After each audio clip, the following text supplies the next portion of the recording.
এখানে যদি মিঠুন না আসতো কি বলতো? ওই তোমাদের এখানে এসে ভালো লেগেছে, এখানে যারা আছে আমার বাড়ির লোক আছে, আর যদি কেউ বওয়াল করে মারবো এখানে লাশ করবে শ্মশানে, মাথায় থাকে। যদি এখানে संजीव कुमार আসতো কি বলতো?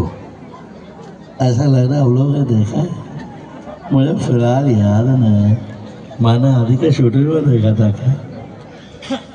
যদি এখানে गुलशन ग्रोवर আসতো কি বলতো? और मुझे सपना का संग गाना गाना है, मैं सपना के लिए मर जावा, आई एम अ बैटमैन। যদি এখানে গোবিंदा আসতো কি বলতো? अरे मैंने इतना सुंदर दर्शक कभी देखा है नहीं, देखा है तो बात बढ़ी नहीं, बात बढ़ी है तो बात आगे की नहीं, ऐसा होता है, बड़े बड़े शहरों में से चलता है। যদি এখানে परेश रावल আসতো কি বলতো?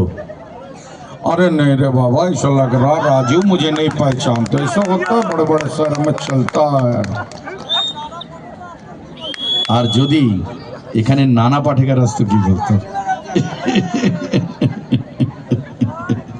साला एक मच्छर आदमी का जड़ा बना देता है, एक खटमल पूरी रात का अपैज बना देता है, साला एक मच्छर आदमी का जड़ा बना देता है। ऊंचे मकान पीछे पकवान चांदी के पिकदान समझ से सी बेईमान, फिर भी मेरा देश महान, क्योंकि साला एक मच्छर आदमी का जड़ा बना देता है। Thank you. কি করবি? কোলে নিবি? আচ্ছা, আমার বহুদিনের আচ্ছা আচ্ছা আচ্ছা তুলে নাও।